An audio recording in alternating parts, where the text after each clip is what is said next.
Bienvenue à cette table ronde qui est consacrée à l'impact du changement climatique sur l'eau en ville. La fréquence croissante des inondations et des sécheresses nous montre à quel point le cycle de l'eau est perturbé par le réchauffement aujourd'hui et aussi à quel point les villes subissent ce phénomène. Donc, quelle est l'ampleur de ces défis? Qu'est-ce que peuvent faire les villes aujourd'hui pour s'adapter? C'est de tout cela que nous allons discuter ce matin avec 4 invités. Nous avons Azmik Barzeghian, qui est présidente du Parlement européen de la jeunesse pour l'eau. Sarah Feuillette, qui est responsable du service chargé d'évaluation, de prospective et d'analyse socio-économique de l'Agence de l'eau Seine-Normandie. Christophe Lehoucq, qui est chef du service exploitation et politique de l'eau du département Hauts-de-Seine. Et Pierre Ribaut, qui est directeur général de Veolia Hauts-France. Alors, Sarah Feuillette, je vais commencer par vous. On va commencer par les constats. Dans le bassin Seine-Normandie, vous constatez déjà des effets du réchauffement. Qu'est-ce que vous pouvez nous en dire? Bonjour, ça marche, oui. Bonjour, merci de l'invitation. Alors, le bassin Seine-Normandie, qui est donc un grand bassin qui comprend Paris notamment, et le bassin parisien. Effectivement, sur ce bassin, on a fait tourner des modèles climatiques qui projettent des effets du changement climatique, mais qui sont déjà effectivement ressentis. Alors, notamment, on peut citer, pour ce qui concerne les villes, une augmentation de la température et des vagues de chaleur, ça tout le monde le connaît, avec le risque des îlots de chaleur urbains. Mais il y a également une baisse des débits, et ça, au niveau des projections, dès 2050, il pourrait y avoir une baisse de 10 à 30% des débits des cours d'eau. Alors pour la Seine, par exemple, qui est déjà un tout petit fleuve, en fait c'est le plus petit des grands fleuves français, sur lequel pèse une énorme agglomération qui est Paris, ça risque de faire mal parce que en termes de dilution, de capacité de dilution, ça va affecter notamment la dilution. Après, il y a d'autres effets comme des pluies fortes et des tempêtes plus fréquentes, qui peuvent entraîner des problèmes de ruissellement, d'inondation, de coulées de boue, et puis un risque sécheresse qui sera accru. Juste un mot sur le problème des dilutions, parce que je ne suis pas sûre que tout le monde comprenne. Oui, alors donc vous avez Paris, l'agglomération parisienne, 8 millions d'habitants au moins, dont toutes les eaux usées sont traitées par par plusieurs énormes stations d'épuration. Et il y a notamment la station d'épuration d'Achères, qui est la plus grande d'Europe, et qui va rejeter ces eaux usées traitées, mais qui ne seront pas non plus aussi propres que de l'eau potable, dans la Seine. Il faut que le débit de la Seine soit suffisamment fort quand même pour pouvoir accueillir ces eaux usées. Si on a un tout petit débit, ça va causer des problèmes de pollution, d'eutrophisation, de poissons morts. Enfin voilà, ça risque d'avoir des conséquences assez fâcheuses. Et justement, Christophe Lehoucq, c'est le département des Hauts-de-Seine qui gère une partie du réseau d'assainissement. Et de ce point de vue-là, vous constatez aussi déjà des effets. Vous êtes déjà confronté à des défis plutôt inédits, d'après ce que vous m'avez expliqué déjà. Oui, d'accord. Tout d'abord, merci pour cette invitation. Oui, donc le département des Hauts-de-Seine est propriétaire d'un réseau d'assainissement qui assure essentiellement le transport des eaux qui sont collectées. On a plus de 600 km de réseau. Et ce qu'il faut savoir, en parlant de l'agglomération parisienne et en particulier du département des Hauts-de-Seine, c'est que c'est un département très urbanisé et les réseaux d'assainissement ont été conçus il y a à peu près une centaine d'années. Et entre-temps, l'urbanisation dense a entraîné une imperméabilisation des sols, ce qui fait que la pluie qui tombe avant s'infiltrait, maintenant elle ruisselle sur des surfaces imperméabilisées. Nous sommes majoritairement en réseau unitaire, c'est-à-dire que les eaux usées et les eaux pluviales rejoignent les mêmes réseaux, et ce qui fait que lorsqu'on a des événements pluvieux très importants, les réseaux arrivent à saturation, donc ça crée soit des débordements de réseaux et des inondations, mais pour éviter cela, on a ce qu'on appelle des déversoirs d'orage, ce qui va permettre en fait de rejeter vers le milieu naturel le surplus de ce mélange d'eau usée et d'eau pluviale pour éviter les inondations. Mais ce surplus va dans le milieu naturel sans traitement. Et donc, je rejoins ce que disait Madame sur le fait que en particulier les événements pluvieux très très brutaux ont lieu pendant l'été, en période d'étiage, et nous, on va rejeter vers le milieu naturel des eaux qui ne sont pas traitées, qui vont entraîner une pollution du milieu. Voilà, et donc pour faire quand même assez court, voilà le défi auquel on est confronté, et les événements pluvieux avec des périodes de retour plus que la décennale, qui est un petit peu disons que la pluie de référence sur laquelle on se base pour protéger les riverains et le milieu naturel. On observe chaque année des pluies qui ont une fréquence de retour cinquantennale. Donc c'est de plus en plus fréquent en fait comme phénomène. Alors elles sont plus fréquentes dans la période, mais on peut avoir des périodes de sécheresse importantes et d'un coup des événements pluvieux très importants qui vont arriver en une seule fois, et on va arriver très rapidement à une saturation des réseaux, et cette saturation va amener à déverser vers le milieu naturel. Mais tout ça est encadré aussi donc à la fois par le réglementaire et par la technique pour essayer d'évoluer et faire face à ce défi. On va revenir à la question des solutions, mais je voulais vraiment rester pour un moment sur les constats et notamment faire appel à Veolia parce que vous êtes présent sur toute la France et dans l'ensemble des métiers de l'eau. Donc, je voulais vous demander si ce qu'on vient de dire, vous le constatez sur l'ensemble du territoire, s'il y a des nuances à porter, des différences géographiques, voilà. Le commentaire qui a été fait par mes deux collègues là, est absolument vrai. Donc nous, on a le même type d'analyse, un petit peu de projection sur la base de données climatiques, de modèles hydrauliques. Et on regarde ce qui se passe à la fois sur les événements extrêmes de type crue, mais aussi ce qui se passe sur les ressources de surface et la recharge de nappe. La situation varie, mais l'ordre de grandeur que vous avez donné, madame, est cohérent. Si on affiche une carte de France et qu'on regarde la couleur qui ressort, on va dire, elle se situe entre moins 20 et moins 30 sur le débit d'étiage des rivières en été. Dans la région dont je suis originaire, un petit peu plus au sud de la France, pas mal plus au sud de la France, c'est 60%. C'est-à-dire que le débit de la rivière va être divisé par 3. Voilà. Majeur. Et la recharge de nappe, on est entre moins 20 et moins 30%. Donc, on peut se dire, bon, moins 20, moins 10, moins 30, c'est pas beaucoup. En fait, c'est énorme. Hein, c'est énorme sur la quantité, évidemment, mais sur la qualité. La qualité sur le rejet, ça a été évoqué. Mais comme, on va dire, les systèmes sont les uns à la suite des autres, les prélèvements aussi qu'on fait pour produire de l'eau potable vont subir une concentration des polluants. Et là, l'enjeu, il faut être capable d'anticiper, de se projeter dans le monde de demain. Et en fait, le monde dans lequel on vit, c'est le monde de demain. Il ne faut pas penser qu'on est en 2020, là. On est en 2030. Si on doit décider de faire des travaux d'infrastructure comme ceux que vous évoquez, le temps de décider, de planifier, d'obtenir un consensus, d'obtenir les autorisations, de financer, mais on se retrouve déjà quasiment en 2030 avec des infrastructures qui sortent de terre. Donc, toutes les décisions que les donneurs d'ordre publics prennent aujourd'hui nous placent et les placent directement dans le monde de demain. Donc demain commence réellement aujourd'hui. C'est très très important de se dire que on doit penser le monde de l'eau comme le monde du futur.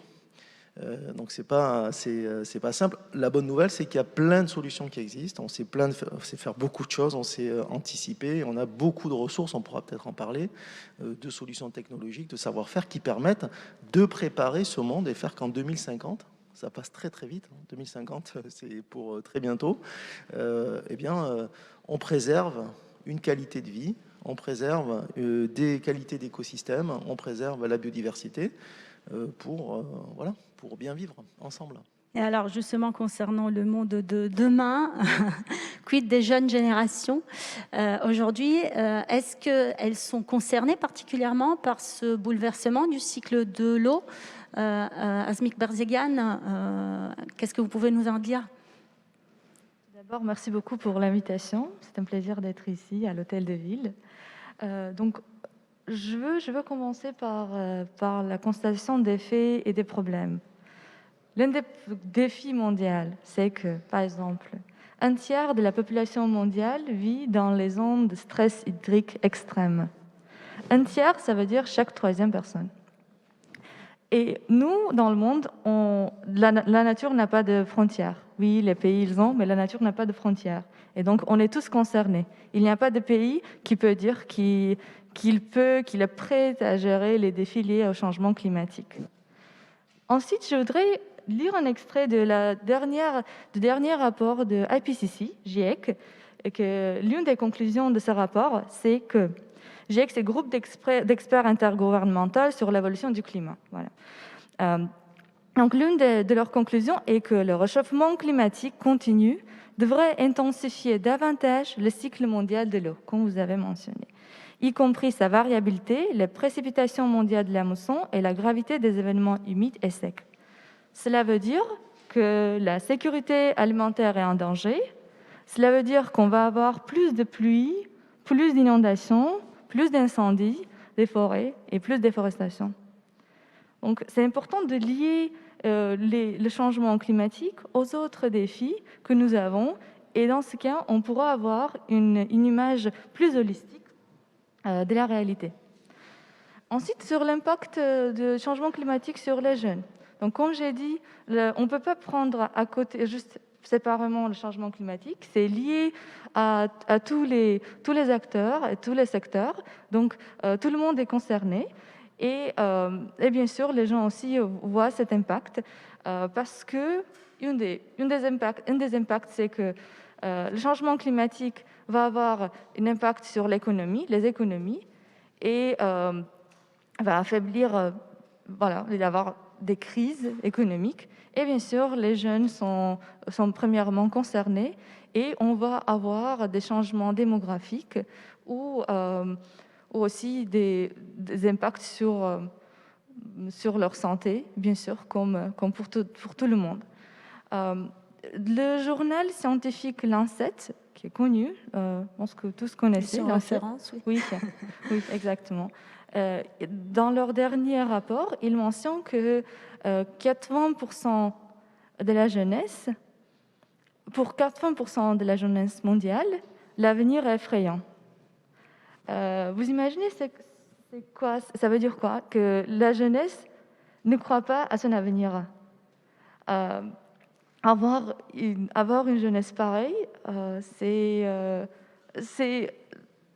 en moins à penser comment les intégrer dans les processus, en moins, parce que ça change tous les processus dans la société et de leur implication de leurs actions présentes et futures. Donc, je vais attendre à d'autres questions parce qu'il y a beaucoup de choses à dire aujourd'hui. Ouais, je crois qu'on peut en rester là pour ce qui est du constat, qui est quand même assez effrayant. Et il me semble qu'une partie de l'effroi vient aussi de la complexité en fait de ce défi, parce que justement on ne parle pas que des sécheresses, inondations, on parle de perturbations du cycle de l'eau assez aussi imprévisibles pour beaucoup de choses.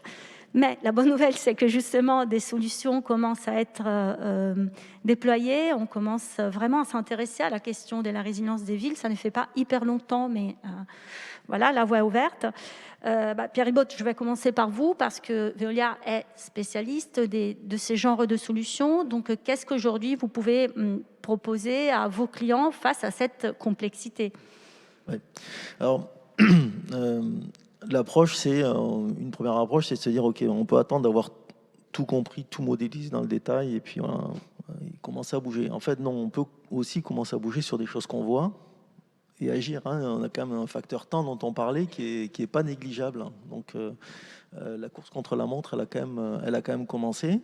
Les impacts du réchauffement climatique, on a commencé à monter dessus. Voilà, mais la machine elle est lancée, donc elle ne va pas s'arrêter comme ça. Les tonnes de CO2, elles sont dans l'atmosphère.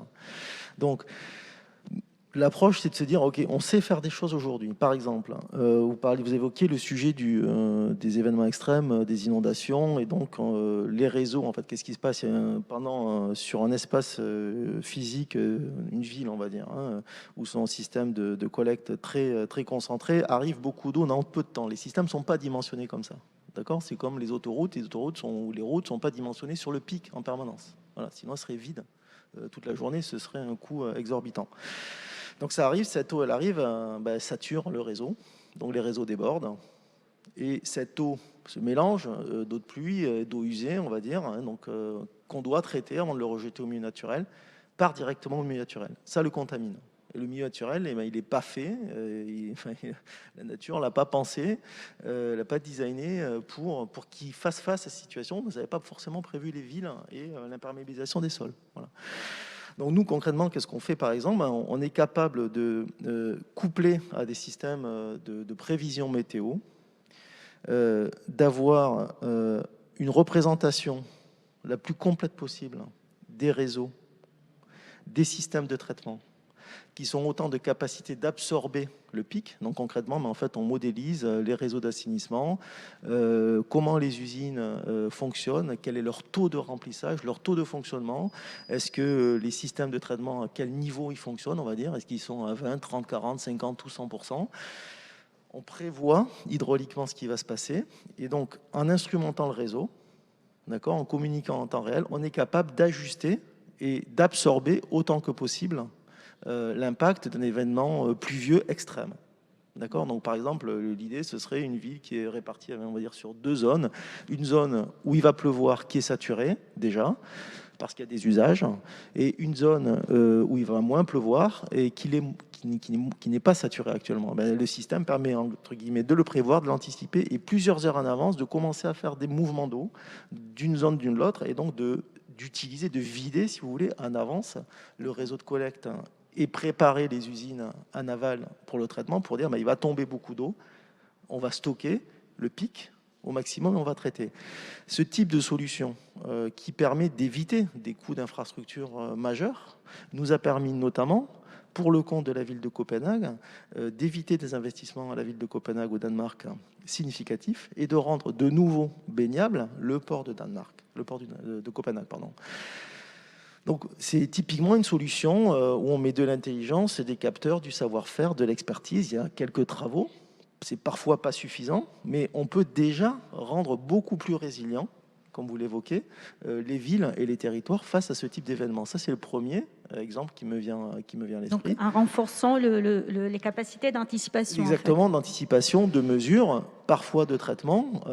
Il y a plein de choses, on peut rentrer dans beaucoup plus de détails. Hein. On sait aussi améliorer le profil de traitement des usines pour qu'elles arbitrent, on va dire. Est-ce qu'on doit traiter du débit, est-ce qu'on doit traiter de la qualité, ou est-ce qu'on doit optimiser des coûts? Donc, par exemple, pour faire simple, donc, nous avons ce savoir-faire, nous avons ces solutions et nous les proposons à nos clients. Donc ça, c'est pour la partie inondation, événement extrême, qui peut avoir d'autres conséquences aussi. Hein. Voilà, mais on va dire celui-là sur une ville, à proprement parler. Il y a aussi la sécheresse.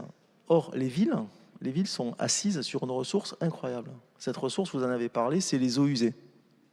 Les eaux usées en France, elles sont traitées avant d'être rejetées au milieu naturel. Alors, elles sont traitées en France à 90%. 90% des eaux usées rejetées sont traitées. Donc, c'est vraiment un très très bon niveau de traitement. Et alors, effectivement, c'est pas de l'eau potable, mais on n'est pas très loin. C'est-à-dire qu'on fait quand même beaucoup d'efforts pour rendre une eau compatible avec le milieu naturel dans lequel on va la déverser, en faisant un petit complément d'investissement par rapport à l'investissement significatif que représente un réseau de collecte et des usines de traitement des eaux usées. On peut réutiliser des eaux usées traitées. Des pays proches de nous ont franchi un pas et sont à plusieurs ordres de grandeur de ce qu'on est capable de faire en France. En France, on réutilise 0,2% de nos eaux usées traitées. Pour des raisons réglementaires, pour pas des techniques raisons pour le réglementaires, exactement, principalement pour des raisons réglementaires, et puis aussi pour un certain nombre de questions peut-être d'ordre psychologique, hein, des choses qu'on s'est mises dans la tête. Quand on va vérifier auprès des gens, les gens ils disent non, on est prêt, nous, à réutiliser les eaux usées traitées. On est prêt. Donc, on peut nos voisins, je pense à l'Espagne, hein, notamment, l'Espagne, c'est 15%. Nous, on est 0,2%. Israël, 90%. Malte, 60%. L'Italie, entre 8 et 10%. De l'eau qui est par ailleurs utilisée pour... De l'eau qui est renvoyée au milieu naturel, donc on va dire au fleuve, à la rivière. Et quand vous êtes en bord de mer, ça part à la mer. D'accord ? Donc, il y a quand même un enjeu là de réutiliser ces eaux usées traitées. Nos voisins espagnols ne l'ont pas fait juste pour l'amour de l'art. Ils l'ont fait parce qu'ils avaient des besoins, parce qu'il manquait d'eau. Il y a eu des conflits d'usage en Espagne entre l'utilisation économique, l'utilisation agricole et l'utilisation, j'allais dire, domestique, celle que nous expérimentons tous les jours. Donc les solutions existent, on sait le faire. Notre groupe a des solutions, on a des références. Par exemple, si je prends sur la réutilisation des eaux usées traitées, on a déployé un projet qui s'appelle Smart Fertile Reuse à Oraillan, dans les Hautes-Pyrénées, pour faire, on a arrosé d'ailleurs, on a permis de fournir de l'eau à des agriculteurs pour arroser des champs de maïs cet été. Du côté de Narbonne, un projet Rialto qui est en train pour irriguer 80 hectares de vignes. On parle de réchauffement climatique. Il faut arroser la vigne fonctionne en général avec la pluie. Moins de pluie, moins de vignes. Ce sont des emplois et c'est aussi des terroirs, un savoir-faire, une culture qui peut être en danger. Donc là, typiquement, voilà un exemple. Et le dernier exemple que j'ai, qui est vraiment très illustratif, Vendéo a lancé un grand projet qui s'appelle Jourdain au Sable d'Olonne, qui consiste à prendre, on va dire, les eaux usées des Sables d'Olonne, qui a des fluctuations de population très fortes en été parce que c'est une cité touristique. Voilà. La station d'épuration des Sables d'Olonne, on va subir un upgrade, une amélioration avec nos technologies pour produire une eau de qualité potable qu'on remonte 25 km plus loin et qu'on remet dans un réservoir qui s'appelle le lac, l'étang de Jaunet, qui sert à l'alimentation en eau potable. Donc là, vraiment, on est en train de faire un reuse, une réutilisation des eaux usées traitées à des fins de production d'eau potable. Cette expérimentation vient d'être lancée, elle va être suivie pendant 6 à 7 ans. C'est une avancée significative et j'espère que nous verrons beaucoup d'autres projets de cette nature lorsqu'ils ont du sens. Mais vous voyez, on peut commencer déjà à faire des choses ici et maintenant en France. C'est la bonne nouvelle. Absolument, merci. Sarah Fayette, donc ça, c'est des solutions essentiellement technologiques, mais je sais qu'à l'Agence de l'eau Seine-Normandie, vous misez aussi beaucoup sur un autre type de solutions, les solutions fondées sur la nature. Est-ce que vous pouvez nous expliquer de quoi il s'agit? Parce que, voilà, ce n'est pas forcément clair. Oui, tout à fait. Alors en fait, ce qu'il faut savoir, c'est que le bassin Seine-Normandie, le comité de bassin Seine-Normandie, qui rassemble des représentants des usagers de tout le bassin, a adopté de manière à l'unanimité en 2016 une stratégie d'adaptation du bassin au changement climatique, qui est essentiellement effectivement basée sur des solutions fondées sur la nature. Alors qu'est-ce que c'est? Les solutions fondées sur la nature, ce sont des solutions qui, pour régler un problème, utilisent la nature et du coup sont favorables à la biodiversité, ce qui n'est pas négligeable à notre époque parce que, comme vous le savez, on est dans une phase d'effondrement de la biodiversité et malheureusement, bien souvent, les politiques climatiques, notamment carbone, etc., ont tendance un peu à écrabouiller les autres politiques environnementales, notamment celles sur l'eau, sur la biodiversité, etc. Donc il faut bien faire attention de rester cohérent et de garder tous les enjeux en tête. Voilà. Et ce sont en général des solutions qui sont ce qu'on appelle sans regret pour la société, c'est-à-dire qu'on navigue dans un champ d'incertitude. Il y a beaucoup d'incertitudes sur le changement climatique, sur l'évolution de la société, sur l'économie, etc. Et donc, une solution sans regret, ça veut dire que quel que soit le scénario socio-économique ou climatique, elle va être bonne pour la société. Voilà, je peux peut-être vous donner des exemples concrets. Voilà, oui, absolument. Alors, des exemples concrets qui répondent directement au constat qu'on a évoqué, par exemple, ça va être la désimperméabilisation, pour permettre à l'eau de pluie de s'infiltrer directement dans le sol et couplée à une végétalisation. Donc, ça va à la fois éviter les îlots de chaleur urbains dans les villes par rapport aux vagues de chaleur, ça va éviter ça va limiter, on va dire, les débordements de réseau quand il y a des fortes pluies ou les inondations de voies. Ça peut également, dans certaines zones, permettre une recharge naturelle des nappes. Par exemple, là, on est sur un bassin qui est sédimentaire, qui est très riche en eau souterraine. Les eaux souterraines, ce sont des réservoirs. Donc, même si leur niveau est amené probablement à baisser avec le changement climatique, justement, il faut tout faire pour qu'elles se rechargent naturellement, donc en ayant des sols qui sont les plus possibles filtrants dans les villes, mais également à l'extérieur des villes, avec le développement d'une agroécologie, agriculture biologique et autres types d'agroécologie. Par exemple, on peut également mettre en place des haies. Alors les haies, c'est également un élément très intéressant des solutions fondées sur la nature, parce que ça permet de limiter les ruissellements, par exemple pour les villes qui peuvent être soumises à des risques de coulées de boue ou d'inondation, et ça permet également d'améliorer l'infiltration à la source. Et donc, comment fait l'Agence de l'eau pour promouvoir tout cela ? Alors, l'agence de l'eau, vous savez, c'est un établissement public qui prélève un impôt sur l'eau. Souvent, les gens l'ignorent, mais quand vous payez votre eau potable, vous payez un impôt. Les agriculteurs, les industriels, etc., tout le monde paye un impôt sur l'eau par rapport aux pollutions et par rapport aux prélèvements. Et cet argent, il est utilisé par l'agence de l'eau. En fait, il y a 6 agences de l'eau en France, une par bassin versant, pour financer des projets. Donc à 40%, 50%, etc. On va financer des projets qui vont dans le sens de l'amélioration de la gestion de l'eau, de la qualité de l'eau. Alors juste, si je peux me permettre aussi d'apporter un petit bémol par rapport à la réutilisation des eaux usées, qui est vraiment une solution très intéressante, mais il faut vraiment regarder au cas par cas, parce qu'il ne faut pas oublier que ces eaux usées, elles font partie d'un cycle hydrologique. Et donc quand on les soustrait au retour à la rivière, eh bien, des fois, on va nuire au débit de la rivière qui, parfois, l'été, peut être composé à 70% de cette restitution. Donc, il faut vraiment faire attention et regarder au cas par cas.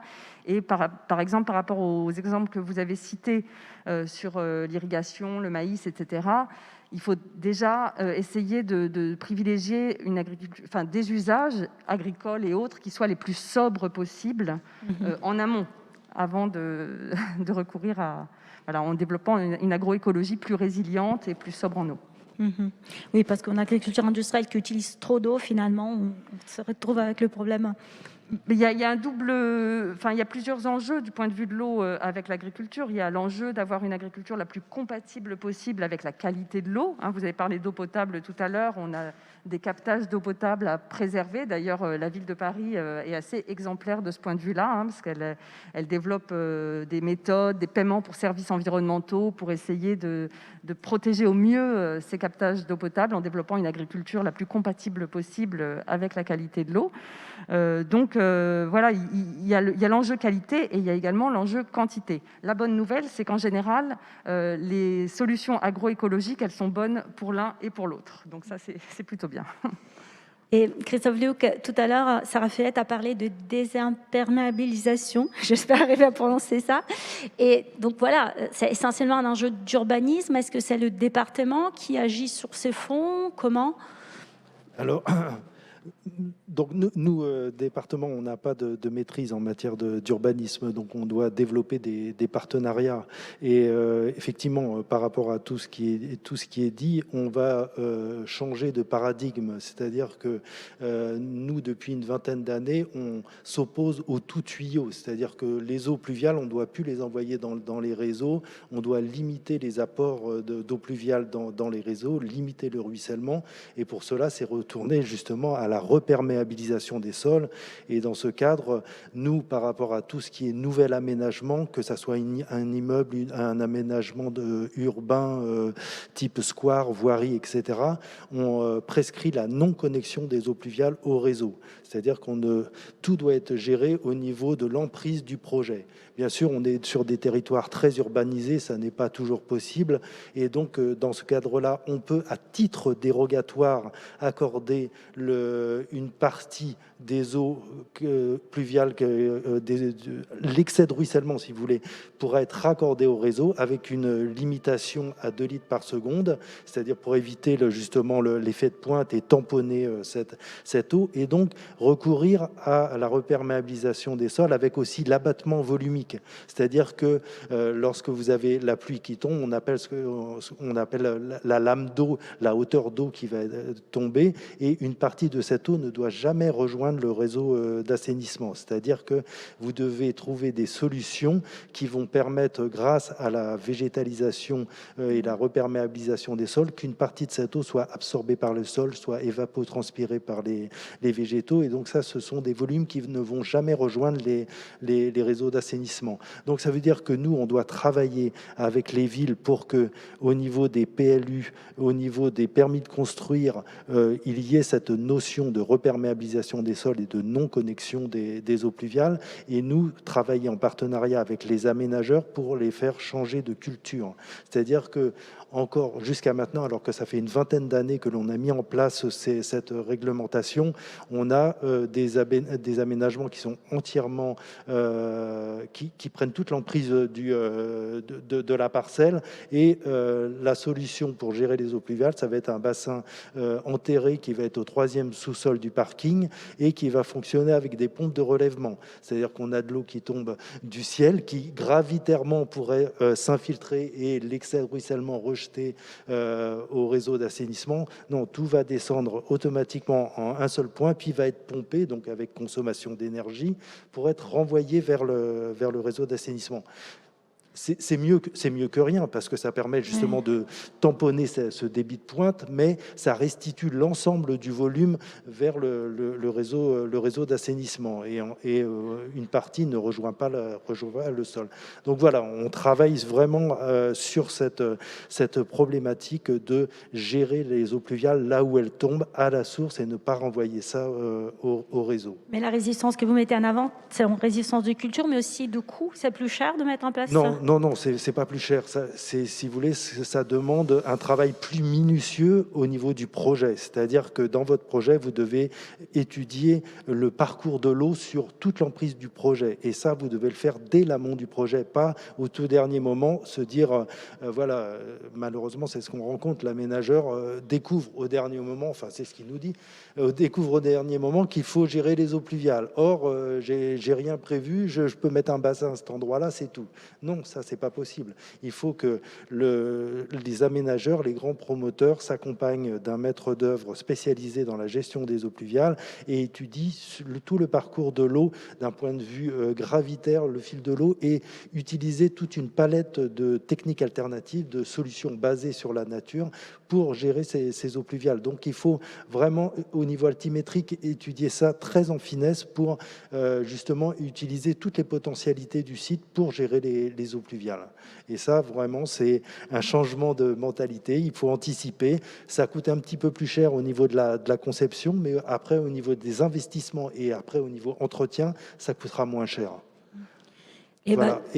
Juste un tout petit complément par rapport à ce qu'a dit monsieur.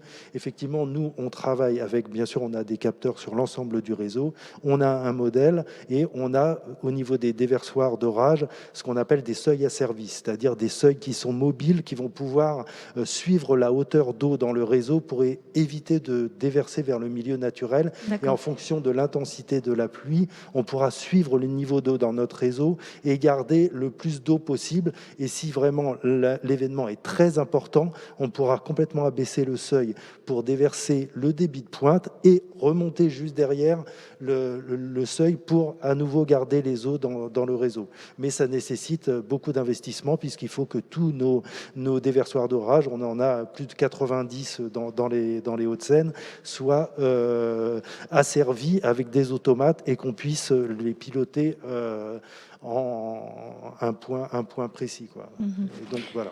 Merci beaucoup. Asmik Perseguin, je voulais revenir vers vous parce que est-ce qu'aujourd'hui les jeunes générations participent déjà à la réflexion, voire au déploiement de ces nouvelles solutions, et comment les encourager à le faire davantage? Parce que, comme le disait Pierre Ribaute, on réfléchit aujourd'hui pour demain, et le demain est celui des jeunes générations, en fait. Une très bonne question. Je pense qu'il y a beaucoup de monde ici qui ne connaissent pas beaucoup sur le Parlement européen de la jeunesse pour l'eau. Non. Donc, c'est d'abord avec le Parlement, nous avons aussi ce rôle d'implication des jeunes dans le processus de prise de décision, et en même temps dans l'élaboration et la mise en place des solutions. Sans les jeunes, nous avons des parlements dans différentes parties du monde, de parlement européen, aussi parlement mondial et régional aussi. Donc, comme c'est comme une plateforme pour réunir les jeunes et rendre leurs efforts plus fortes, voilà, en ce sens. Et Donc, il y a deux axes de travail. L'une, c'est de leur aider, de leur soutenir dans l'élaboration des solutions, et d'autre part, les aider à participer à la prise de décision. Quand ça concerne la participation, nous avons différents niveaux de participation en général. Il y a premièrement la consultation, qui est la chose la plus basique. Mais ensuite, il y a petit à petit, l'implication s'agrandit et le niveau, je vais dire, un peu élevé de participation, c'est la responsabilisation. Donc, les jeunes prennent la responsabilité pour les solutions et participent dans les solutions. Non seulement les jeunes, mais en général la société, la responsabilisation de la société.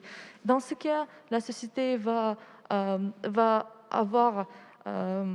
sentir la propriété, sentir que c'est leur propriété, la solution, et ils vont être plus engagés pour que cette solution soit durable et que ce ne soit pas lié à telle ou telle politique ou gouvernance de la communauté à un moment donné. Donc c'est important l'implication de la société et en particulier des jeunes qui peuvent être comme un lien, un pont entre la société et ceux qui prennent la décision. Donc les jeunes ont un rôle de pont entre ces deux.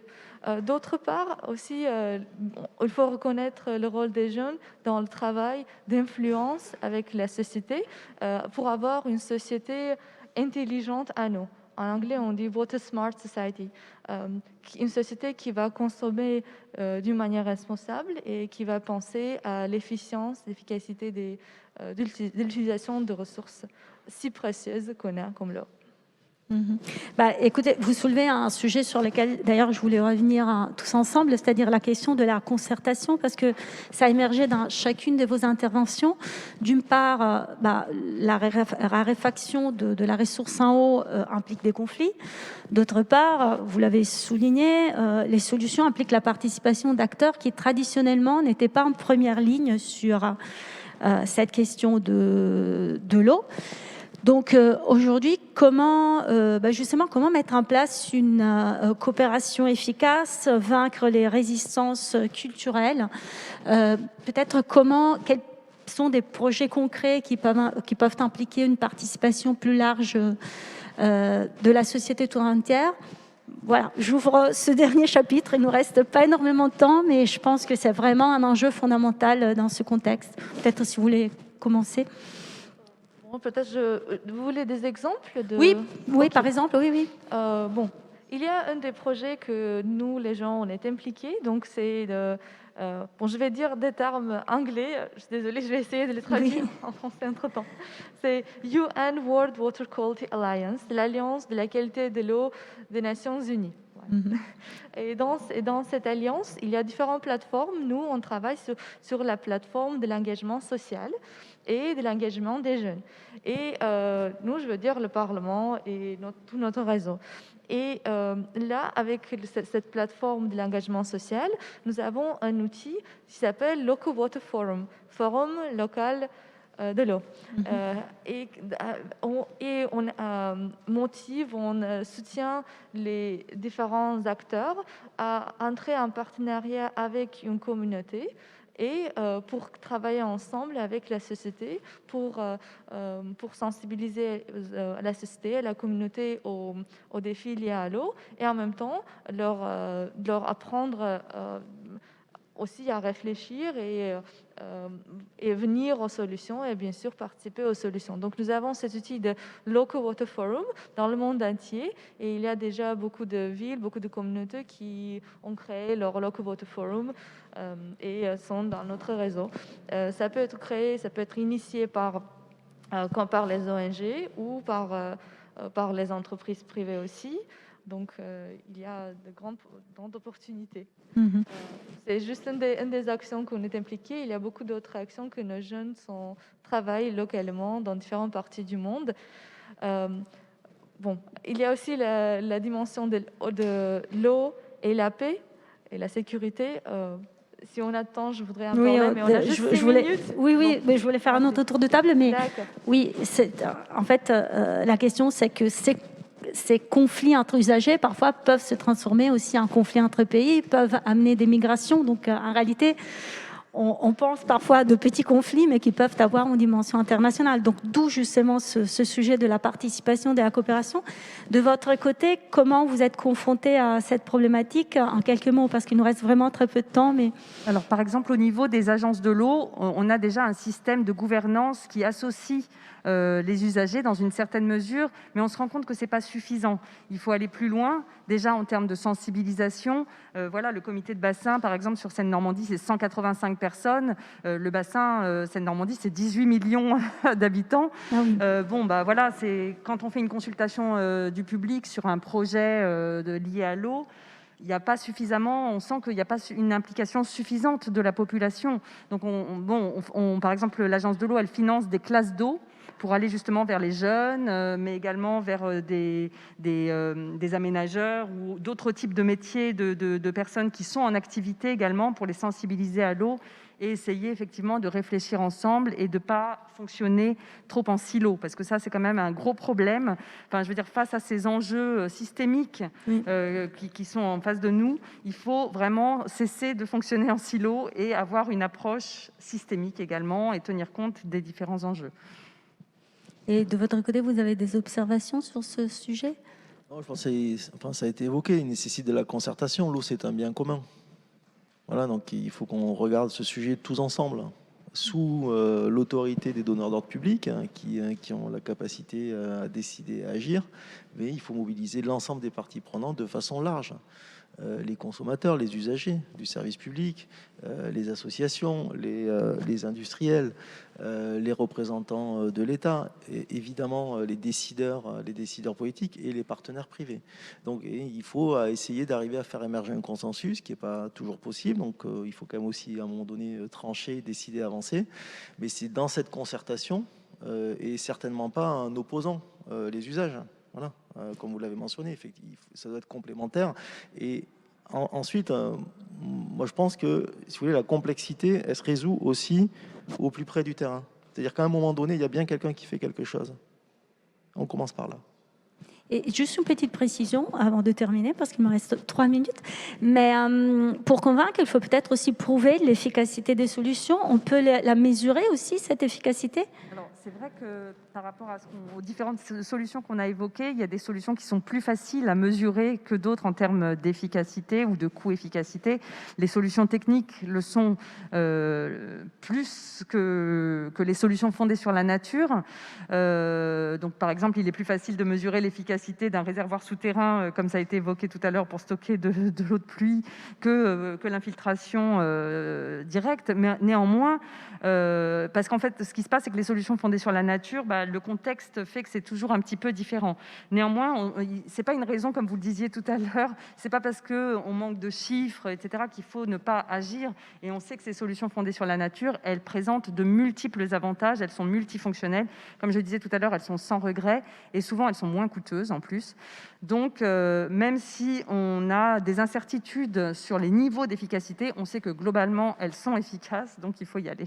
Ça demande peut-être une réflexion plus sur le long terme, une mesure aussi plus sur le long terme. Oui, il y a des tas de travaux qui sont faits, par exemple, sur l'efficacité des haies dont je parlais tout à l'heure, de l'agroforesterie en milieu rural qui joue un rôle d'ascenseur hydraulique, etc. Il y a des tas de recherches en cours, mais qui montrent aussi que l'efficacité, elle dépend aussi du contexte. Donc, voilà. Et Christophe Luc, peut-être pour conclure?